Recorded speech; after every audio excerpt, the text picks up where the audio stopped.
الرحمن الرحيم ولا تقولن لشيء إني فاعل ذلك غدا إلا أن يشاء الله واذكر ربك إذا نسيت وقل عسى أن يهديني ربي لأقرب من هذا رشدا ولبثوا في كهفهم 300 سنين وازدادوا 9 قل الله أعلم بما لبثوا له غيب السماوات والأرض أبصر به وأسمع ما لهم من دونه من ولي ولا يشرك في حكمه أحدا صدق اللہ العظیم۔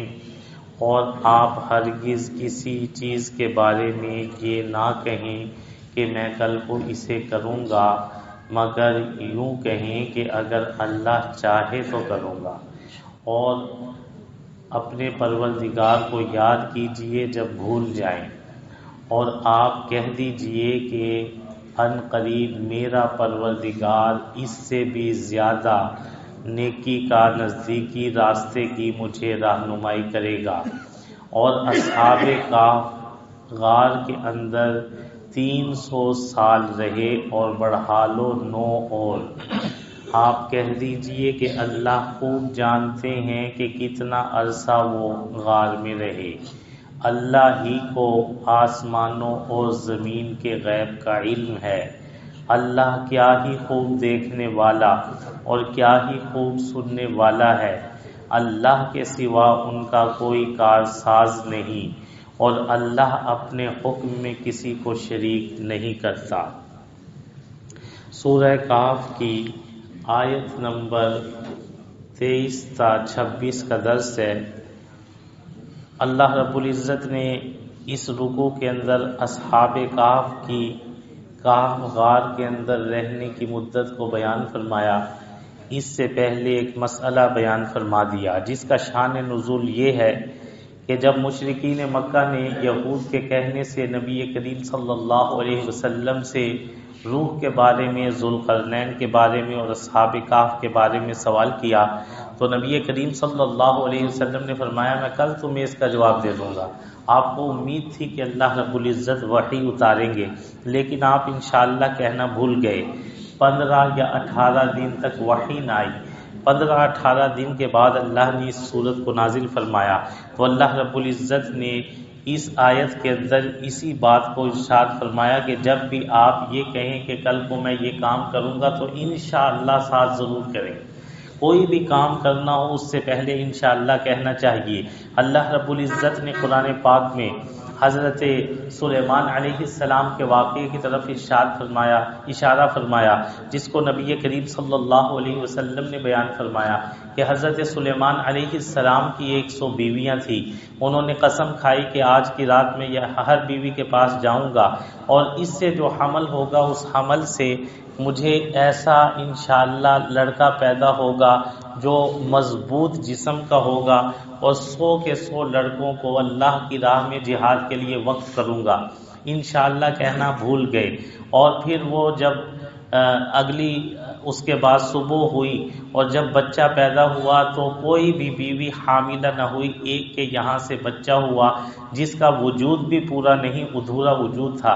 وَلَقَدْ فَتَنَّا سُلَيْمَانَ وَأَلْقَيْنَا عَلَى كُرْسِيِّهِ جَسَدًا ثُمَّ أَنَابَ میں اللہ رب العزت نے اسی بات کو ارشاد فرمایا کہ ہم نے سلیمان علیہ السلام کو آزمایا، اور ان کی کرسی پر داعیہ نے لا کر وہ ادھورا بچہ ڈال دیا۔ اب انہیں تنبیہ ہوئی۔ نبی کریم صلی اللہ علیہ وسلم نے ارشاد فرمایا اگر سلیمان علیہ السلام اس قسم کے ساتھ انشاءاللہ کہہ دیتے تو اللہ کے حکم سے ان کے 100 بچے مضبوط پیدا ہوتے اور اللہ کی راہ میں جہاد کرتے، مگر انشاءاللہ بھول گئے۔ یہی معاملہ نبی کریم صلی اللہ علیہ وسلم کے ساتھ بھی ہو گیا کہ انشاءاللہ کہنا بھول گئے کہ کل کو میں تمہیں جواب دوں گا، انشاءاللہ نہیں فرمایا۔ اب یہاں سے انشاءاللہ کا مسئلہ بھی سمجھ لیجئے کہ بندے کو جب بھی کسی کام کا ارادہ ظاہر کرنا ہے تو کہنا چاہیے انشاءاللہ۔ ایک آدمی نے گدھا خریدنا تھا، جیب میں پیسے تھے، کسی نے پوچھا کہاں جا رہے ہو؟ کہنے لگا بازار جا رہا ہوں، ابھی میں گدھا لے کر آ جاؤں گا۔ انہوں نے کہا انشاءاللہ کہہ دو۔ کہنے لگا انشاءاللہ کی کیا ضرورت ہے، پیسے جیب میں ہے، گدھا شہر میں ہے۔ جب وہ بازار گیا جیب کٹ گئی اور واپس آیا تو پوچھا کیا ہوا؟ کہنے لگا انشاءاللہ بازار گیا، انشاءاللہ سودا ہوا، انشاءاللہ جیب میں ہاتھ ڈالے، انشاءاللہ جیب کٹ گئی، انشاءاللہ پیسے نہیں تھے، انشاءاللہ واپس آ گیا۔ اب 6 دفعہ کے انشاءاللہ سے فائدہ نہیں، ایک ہی دفعہ کام کرنے سے پہلے انشاءاللہ۔ انشاءاللہ کب معتبر ہے؟ جب بندے نے کسی کام کا ارادہ کیا اسی جملے کے ساتھ انشاءاللہ کہے۔ اگر مثال کے طور پر کسی نے کہا کہ میں عصر کی نماز پڑھوں گا، اب وہ بھول گیا انشاءاللہ کہنا، فوراً کہہ دے انشاءاللہ، لیکن اگر تھوڑے سے فاصلے کے بعد انشاءاللہ کہا تو وہ انشاءاللہ معتبر نہیں ہوگا۔ جملے کے فوراً بعد کا انشاءاللہ معتبر ہے۔ امام اعظم ابو حنیفہ رحمہ اللہ نے یہ فتویٰ دیا تو خلیفہ منصور کی اس وقت حکومت تھی، کسی شخص نے جا کر خلیفہ منصور سے کہا کہ آپ کے دادا حضرت عبداللہ بن عباس رضی اللہ عنہ رئیس المفسرین فرماتے ہیں کسی شخص نے کوئی بات کی، اس کے بعد فوراً انشاءاللہ نہ کہا، بھول گیا، 1 سال تک بھی انشاءاللہ کہہ دے پچھلی بات پر تو وہ شمار ہوگا۔ تو امام اعظم نے تو آپ کے دادا کے خلاف فتویٰ دے دیا۔ خلیفہ منصور نے امام اعظم کو اپنی مجلس میں طلب کیا اور فرمایا کہ بھئی آپ نے کیسے حضرت عبداللہ بن عباس رئیس المفسرین ہمارے دادا کے خلاف، ان کے قول کے خلاف فتویٰ دیا؟ امام اعظم نے فرمایا کہ میں نے یہ فتویٰ دیا کہ کسی شخص نے کوئی بات کہی، اس کے فوراً بعد اسی مجلس میں انشاءاللہ کہے تو انشاءاللہ معتبر ہے، اور اگر اسی مجلس میں انشاءاللہ نہ کہے، مجلس بدل جائے پھر انشاءاللہ کہے تو وہ انشاءاللہ معتبر نہیں۔ اس نے کہا کہ آپ نے ہمارے دادا کے خلاف فتویٰ دیا۔ امام صاحب نے فرمایا اگر میں یہ فتویٰ دے دوں کہ 1 سال تک انشاءاللہ کہنا معتبر ہے تو آپ کی حکومت ہی ختم ہو جائے۔ خلیفہ منصور حیران ہو گیا، فرمایا جن لوگوں سے آپ بیعت لیتے ہیں وہ آپ کے ہاتھ میں ہاتھ دے کر کہیں کہ میں نے خلیفہ منصور کے ہاتھ پر بیعت کی، اور گھر جا کر کہیں انشاءاللہ، تو بیعت ہی ختم ہو گئی، پھر آپ کی حکومت بھی ختم ہو گئی۔ بادشاہ نے کہا آپ کا فتویٰ تسلیم کرتا ہوں۔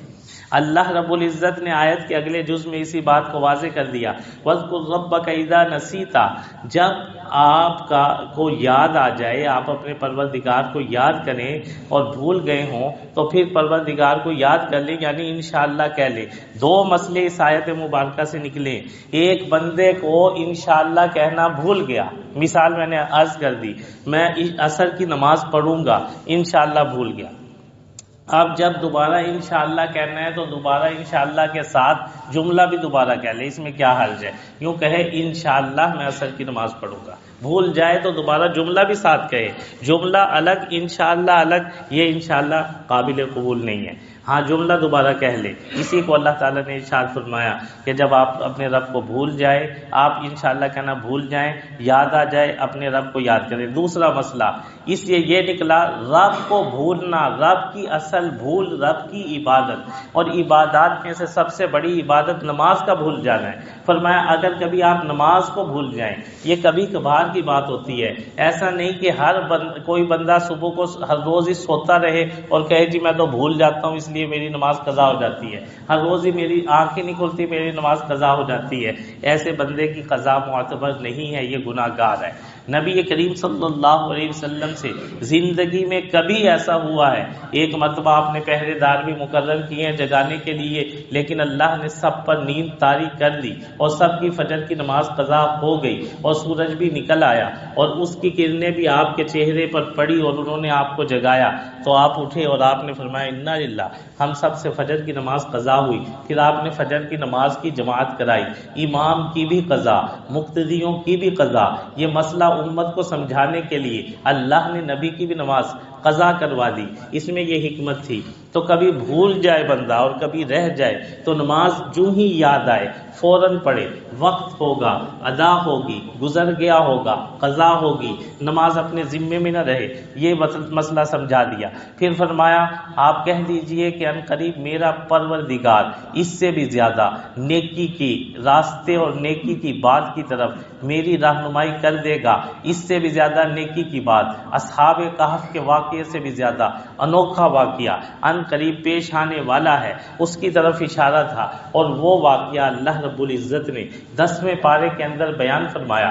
نبی کریم صلی اللہ علیہ وسلم کو بھی ایسا ہی معاملہ پیش آیا، اللہ والوں کے ساتھ، انبیاء کے ساتھ، اولیاء کے ساتھ جب مشقتیں آتی ہیں تو اللہ کی طرف سے ان کو اجازت ہو جاتی ہے کہ وہ روپوش بھی ہو جائیں، جیسے اصحاب کہف روپوش ہوئے تھے، مگر اصحاب کہف کی حفاظت کا ایسا انتظام تھا کہ اللہ نے پچھلے رکوع کے اندر فرمایا وَلَا مُلِئْتَ مِنْهُمْ رُعْبًا إِذَا اطَّلَعْتَ عَلَيْهِمْ، اگر تو ان پر مطلع بھی ہو جائے تیرا دل خوف سے بھر جائے گا، تجھے جرت نہ ہوگی ان کے غار تک پہنچنے کی، غار تک کوئی پہنچے نہ اور پھر دیکھے نہ، یہ بھی کمال ہے۔ لیکن اس سے بڑا کمال یہ ہے کہ نبی کریم صلی اللہ علیہ وسلم 3 دن رات جس غار ثور میں روپوش رہے ہیں، مشرکین مکہ اسی غار کے دہانے پر پہنچ بھی گئے ہیں اور ان کو سارے کھروں نے بتا بھی دیا، کھرا نکل بھی گیا، اور جو آدمی وہاں لے کر گیا اس نے کہا میں پاگل نہیں ہوں، میرا زندگی کا تجربہ کبھی غلط نہیں ہوا ہے، یقین بھی ان کو ہو گیا۔ یہ غار کے منہ پر ایسے کھڑے ہوئے ہیں کہ ان کے قدم بھی نبی کریم صلی اللہ علیہ وسلم اندر سے دیکھ رہے ہیں، لیکن اللہ نے مکڑی کو حکم دیا، اس نے جالا تن دیا، اور کبوتری کو حکم دیا، اس نے انڈے دے دیے، اور اللہ تعالیٰ نے ایسی حفاظت فرمائی۔ دیکھیے اصحاب کہف کے غار تک تو پہنچ ہی نہیں سکتے، تو ایک حفاظت ہے، اس سے کمال کی حفاظت یہ ہے کہ غار کے منہ پر پہنچ کر بھی اندر نہ جا سکتے۔ یہ واقعہ نبی کریم صلی اللہ علیہ وسلم کے ساتھ پیش آیا۔ اللہ فرماتے ہیں اب آگے سنو کہ یہ غار کے اندر کتنی مدت رہے۔ تاریخی واقعات، تاریخی روایات، تاریخ دانوں کا حساب ایک طرف ہے، سب سے بڑا حساب جاننے والا اللہ حساب کا قانون قرآن میں بتلا رہا ہے۔ یہاں سے اللہ رب العزت نے جمع کا قانون بتایا ہے، جمع کا قانون بھی قرآن سے نکلا، نفی کا قانون بھی قرآن سے نکلا، ضرب کا قانون بھی قرآن سے نکلا، تقسیم کا قانون بھی قرآن سے نکلا۔ اس آیت مبارکہ میں جمع کا قانون ہے۔ اللہ فرماتے ہیں وَلَبِثُوا فِي كَهْفِهِمْ، وہ اپنے غار کے اندر رہے، 300 سنین، 300 سال، وَازْدَادُوا، اور زیادہ کرو اس میں، یعنی جمع کرو اس میں 9 کو، 300 میں 9 جمع کیے کتنے ہوئے؟ 309۔ جمع کا قانون قرآن سے ثابت ہوا۔ پورے دنیا میں جتنے آج فنون و علوم ہیں سب قرآن سے نکلے۔ اللہ فرماتے ہیں کہ لوگ تو بہت مقداریں بتاتے ہیں، ہم نے 2 مقداریں بتائی، ایک 300 سال، ایک صدی جب سورج کے اعتبار سے گزرتی ہے۔ سورج کے سال کے کتنے دن ہیں؟ 365۔ چاند کے سال کے کتنے دن ہیں؟ 355۔ ایک 36 سال، 33 35 اس کے بیچ میں، اور 100 سال کے بیچ میں 3 سال، 33 سال، 33.5 سال پر، 33.25 سال پر ایک سال چاند کے اعتبار سے زیادہ ہو جاتا ہے۔ اس لیے بندے کو زکوٰۃ چاند کے اعتبار سے ادا کرنی چاہیے، چاند کی تاریخ کے اعتبار سے، وگرنہ 36 سال کے بعد اس کے ذمے یا 33 سال کے بعد اس کے ذمے 1 سال کی زکوٰۃ واجب رہے گی۔ تو 100 سال اگر گزر جائیں شمسی تو 103 سال گزرتے ہیں قمری، تو شمسی اعتبار سے 300 سال اور قمری اعتبار سے 309 سال وہ غار کے اندر رہے۔ آپ کہہ دیجئے اللہ خوب جانتا ہے کہ کتنا عرصہ وہ غار میں رہے، اس لیے کہ آسمان و زمین کی ساری پوشیدہ چیزوں کو جاننے والا اللہ ہے، عالم الغیب اللہ ہے، علام الغیوب اللہ ہے، ابصر بھی، کیسا بہترین دیکھنے والا، کیسا بہترین سننے والا، انسان بھی سننے والا، انسان بھی دیکھنے والا، مگر انسان مادے اور وجود سے پاک نہیں، اس کو سننے کے لیے کان کی ضرورت، کان کے پردوں کی ضرورت، پردوں کے صحیح ہونے کی ضرورت، پھر جسم کے اندر روح کی ضرورت، مگر اللہ کو سننے کے لیے کان کی ضرورت نہیں، اس کو دیکھنے کے لیے آنکھ کی ضرورت، آنکھ کو دیکھنے کے لیے دو روشنیوں کی ضرورت، ایک آنکھ میں بھی بینائی کی روشنی ہو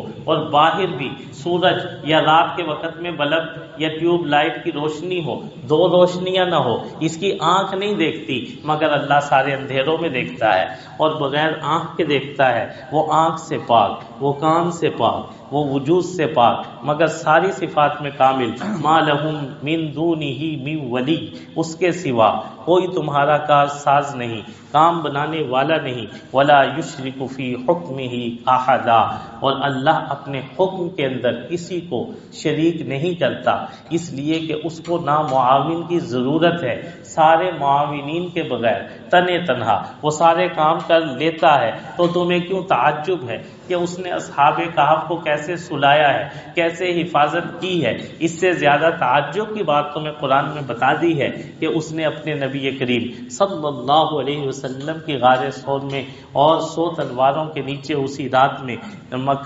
مکہ سے نکلتے وقت حفاظت کی ہے، وہ حفاظتوں کے قانون خوب جانتا ہے، لہٰذا تم اس کو اپنی حفاظت میں دے دو۔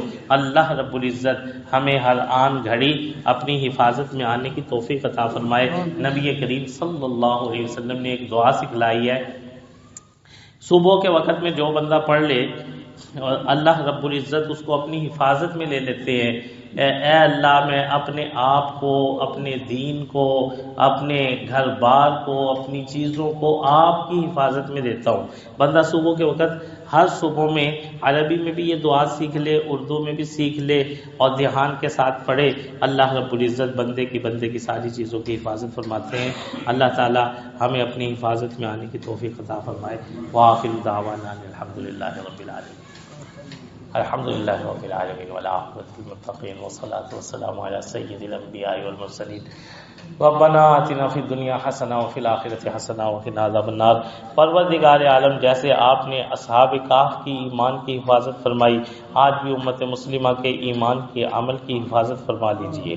پروردگار عالم، مسلمانوں کے ایمان پر بڑے ہی ڈاکے پڑ رہے ہیں، ہر طرف سے ایمان کو لوٹنے کی کوششیں ہو رہی ہیں، اللہ ایمان کی متاع ہمیں سلامت رکھنے کی توفیق عطا فرما دیجئے، عمل کی حفاظت کرنے کی توفیق عطا فرما دیجئے۔ جتنے بھی ذریعوں سے مسلمانوں کی نسلوں کو لوٹنے کی، ان کے کوئی ایمان و عمل چھڑانے کی کوششیں کی جا رہی ہیں، ان کی حفاظت فرما دیجئے۔ جیسے آپ نے اصحاب کہف کی حفاظت فرمائی، اپنے نبی کریم صلی اللہ علیہ وسلم کی حفاظت فرمائی، اپنے نبی کے صدقے اپنے نبی کی امت کی بھی حفاظت فرما دیجئے۔ صلی اللہ علیہ نبی کریم وعلی آلہ واصحابہ اجمعین، آمین برحمتہ۔